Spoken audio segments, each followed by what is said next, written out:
तो पिछले एपिसोड में हमने देखा कि ज़ेवियर ने फानलिंग और उसके सारे साथियों को जान से मार दिया था, जिसके बाद वो अपने मैप का टुकड़ा लेकर वहाँ से चला जाता है। इसके कुछ देर बाद हम देखते हैं कि फानलिंग का फादर भी वहाँ पर आ गया था, जो कि अपने साथियों की लाशें देखकर काफी ज्यादा हैरान हो जाता है। अब आगे तो नेक्स्ट एपिसोड बिल्कुल उसी सीन से शुरू होता है, जहाँ मास्टर डुआंग अपने साथियों की लाशें देखकर काफी ज्यादा हैरान हो गए थे। वो बड़ी तेजी से मूव करते हुए अपने बेटे की लाश ढूंढना शुरू कर देते हैं, जहाँ कुछ देर आगे चलने के बाद आखिरकार उन्हें अपने बेटे की लाश मिल गई थी। उन्हें इस बात पर यकीन नहीं आ रहा था कि उसका बेटा मर चुका है, और साथ ही साथ हम देखते हैं कि वो काफी ज्यादा गुस्सा भी हो गए थे। इसी गुस्से के दौरान अपने बेटे की आंखें निकालकर उसकी लास्ट मेमोरीज चेक करना शुरू कर देते हैं, जहाँ उसे ज़ेवियर का चेहरा दिख गया था। वो ज़ेवियर का चेहरा देखकर कहते हैं कि मैं नहीं जानता कि तुम कौन हो, लेकिन आज जो तुमने यहाँ पर किया तुम्हें इसकी बहुत बड़ी कीमत चुकानी होगी। मैं तुमसे वादा करता हूँ कि मैं तुम्हें इतना ज्यादा दर्द दूंगा कि तुम अपने मौत के लिए भी तरसोगे। इसके साथ ही सीन शिफ्ट होकर ज़ेवियर पर आ जाता है, जो कि उस फाइट वाली जगह से अब उड़ता उड़ता काफी ज्यादा दूर आ चुका था, जहाँ वो अभी भी काफी ज्यादा घबराया हुआ लग रहा था। कि तभी उसके मास्टर उससे कहते हैं कि तुम्हें घबराने की कोई जरूरत नहीं, हमने मास्टर डुआंग को काफी ज्यादा पीछे छोड़ दिया, क्योंकि मैं यहाँ दूर दूर तक उसकी ऑरा को स्मेल नहीं कर पा रहा, तो इसका मतलब हम सेफ है। यहाँ ये बात सुनकर आखिरकार ज़ेवियर का मन थोड़ा सा शांत हो गया था। तभी वो अपने मास्टर से कहता है कि हमें यहीं पर रुककर आराम कर लेना चाहिए, क्योंकि अभी के लिए रात बहुत ज्यादा हो चुकी है और रात के दौरान हमारा सफर करना भी सेफ नहीं। जिसके बाद हम देखते हैं कि वो वहीं पर गुफा में रुककर आराम कर रहे थे।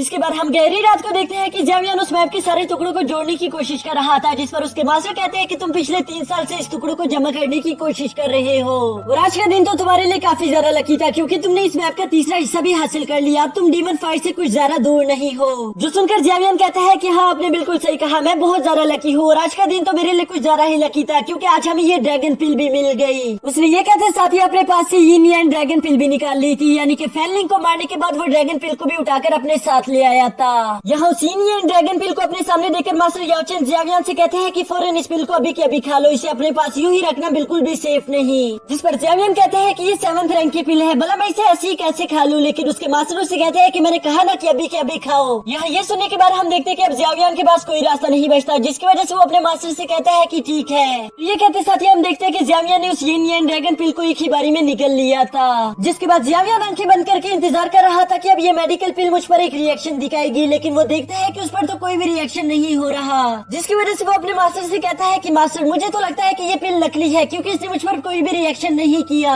ये सुनकर मास्टर याओचेन कहते हैं कि तुम तो इस तरह से बात कर रहे हो जैसे तुम रोज ही ड्रैगन पिल खाते हो और तुम्हें मालूम है कि ये किस तरह का रिएक्शन दिखाता है। जो सुनकर ज़ेवियर कहता है कि नहीं, मेरे कहने का वो मतलब नहीं था, लेकिन इसके अलावा भी अगर मैं बताऊं कि हम अगर कोई नॉर्मल पिल भी खा ले तो वो हमारी बॉडी में बहुत ज्यादा पेन करती है, जबकि ये मेडिकल पिल तो एक 7th ग्रेड की पिल थी, यानी कि इसका तो मुझ पर एक बहुत ही ज्यादा हाई असर होना चाहिए था, यानी कि मुझे बहुत ज्यादा दर्द होना चाहिए था।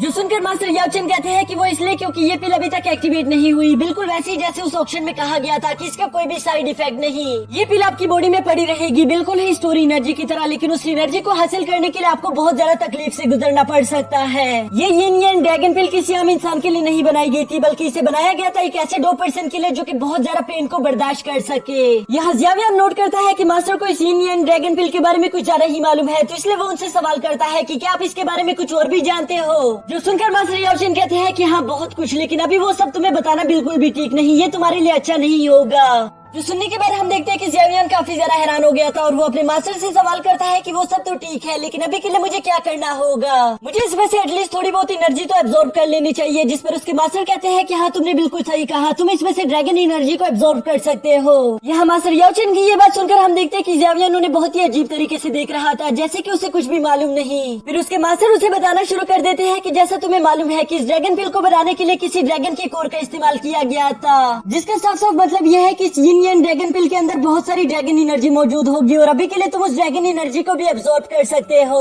क्योंकि अभी के लिए तुम्हारी बॉडी सिर्फ इसी एनर्जी को कंट्रोल कर पाएगी, और फ्यूचर में ये पिल तुम्हारे लिए बहुत ज्यादा काम आ सकती है। तुम इसकी मदद से अपने बड़े बड़े दुश्मनों को हरा पाओगे। जहाँ अपने मास्टर की ये सारी बातें सुनने के बाद हम देखते हैं कि ज़ेवियर अपनी उसी जगह पर बैठ गया था ताकि वो इस ड्रैगन एनर्जी को एब्जॉर्ब कर पाए। इसके साथ ही हम देखते हैं कि ज़ेवियर अपने कल्टीवेशन को शुरू करते हुए उस ड्रैगन पिल को एक्टिवेट कर लेता है, जिसके अंदर से बहुत सारी ड्रैगन एनर्जी निकलकर उसके आसपास फैल गई थी। यहाँ ये ड्रैगन एनर्जी काफी ज्यादा हाई थी, जिसका एहसास मास्टर याओ चेन तक को हो रहा था। दोस्तों आप लोग भी अंदाजा लगा सकते हो कि ये ड्रैगन ओरा स्पेल की सबसे कमजोर एनर्जी है, तो आप लोग सोच ही सकते हो कि इसकी सबसे पावरफुल एनर्जी कैसी होगी। इसके बाद हम देखते हैं कि ज़ेवियन अपनी पूरी कोशिश कर रहा था उस एनर्जी को एब्जॉर्ब करने के लिए, जबकि दूसरी तरफ मास्टर याओ चेन काफी ज्यादा घबराए हुए लग रहे थे। वो नहीं जानते थे कि ज़ेवियन ये सब कर पाएगा या नहीं, लेकिन इसके बावजूद भी उन्हें ज़ेवियन पर पूरा यकीन था। जिसके कुछ देर बाद हम देखते हैं कि आखिरकार ज़ेवियन ने वो एनर्जी एब्जॉर्ब करना शुरू कर दिया था। यहाँ ये एनर्जी एब्जॉर्ब करते करते अचानक से हम देखते हैं कि ज़ेवियन एक चीख मारकर एक बहुत बड़ी सोनिक वेव क्रिएट कर देता है, जिसे देखकर मास्टर याओ चेन भी हैरान हो गए थे। वो ज़ेवियन की तरफ बड़ी तेजी से जाकर खुश होते हुए कहते हैं कि तुमने कर दिखाया, तुमने सारी ड्रैगन एनर्जी एब्जॉर्ब कर ली, यानी कि तुम्हें सोनिक पावर्स मिल गई। पर साथ ही साथ वो ज़ेवियन को ये बात भी बता देते हैं कि अभी के लिए तुम इन सोनिक पावर्स को यूज नहीं कर सकते, वरना नहीं तो तुम्हारा गला बहुत ही बुरी तरीके से डैमेज हो जाएगा। यहाँ ज़ेवियन सच में फील करता है कि उसके गले में बहुत ज्यादा दर्द हो रहा था, इसलिए वो अपने मास्टर से कहता है कि आपने बिल्कुल ठीक कहा, आप इस ड्रैगन पिल के बारे में जरूरत से ज्यादा जानते हैं, आपको मालूम था कि ड्रैगन एनर्जी को कैसे बाहर निकालना है। मुझे पूरा यकीन है कि इस यिन यान ड्रैगन पिल का आपसे कोई न कोई रिश्ता जरूर है, पर आप मुझे बता नहीं रहे। जिस पर हम देखते हैं कि मास्टर याओ चेन उसे कोई जवाब नहीं देता और वो सीधा जाकर सोने के लिए चले जाते हैं। नेक्स्ट डे की सुबह को हम देखते हैं कि ज़ेवियन अभी नींद से उठकर बाहर आ रहा था, तभी उसके मास्टर वहाँ पर पहले से ही मौजूद थे।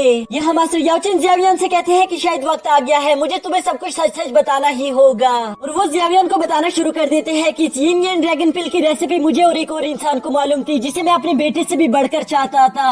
वो इंसान बहुत ही छोटा सर्द रातों में मुझे बाहर पड़ा हुआ मिला, जिसे मैंने उठाकर अपने बच्चे की तरह पाला। मैं उसे बहुत ज्यादा ही प्यार करता था, मुझे हमेशा ही उससे काफी ज्यादा उम्मीदें थी, और ये नहीं कि वो कमजोर था, बल्कि वो भी तुम्हारी तरह बहुत ही ज्यादा टैलेंटेड था। मैंने उसे अपनी हर एक टेक्निक सिखाई और मुझे उम्मीद थी कि वही मेरा अगला वारिस बनेगा, लेकिन एक रात उसने मुझे धोखा दे दिया। और ये सब बताते हुए हम देखते हैं कि मास्टर याओ चेन काफी ज्यादा इमोशनल हो गए थे, जिसके आखिर में वो कहते हैं कि ये भी उसी की मेहरबानी है कि आज मैं एक सोल बनकर फिर रहा हूँ। जबकि दूसरी तरफ ज़ेवियन को ये बातें सुनकर काफी ज्यादा गुस्सा आ रहा था। वो कहता है कि इस तरह के आदमी को तो जान से मार देना चाहिए। जिसके साथ ही मास्टर याओ चेन कहते हैं कि नहीं, अब इस बात से कोई फर्क नहीं पड़ता, क्योंकि मैं काफी ज्यादा खुश हूँ क्योंकि मेरी मुलाकात तुमसे हो गई। तो सुनकर ज़ेवियन कहता है कि मास्टर आपको बस मुझ पर यकीन करना होगा, मैं ब्लैक सील सिटी में उसे ढूंढ लूंगा और मैं वहाँ पर उसे अच्छा सबक सिखाऊंगा। उसने आपके साथ जो कुछ भी बुरा किया मैं उस सबका हिसाब बराबर लूंगा। जिस पर मास्टर याओ चेन उसे कहते हैं कि नहीं, तुम ऐसा नहीं कर सकते, तुम अपनी अभी के स्ट्रेंथ के हिसाब से उसका मुकाबला नहीं कर सकते, इसलिए तुम्हें पहले अपनी पावर्स को बढ़ाने पर फोकस करना होगा। ये सुनकर ज़ेवियन उनसे कहता है ठीक है मास्टर, जैसा आप कहो, मैं आपको बिल्कुल भी डिसअपॉइंट नहीं करूंगा।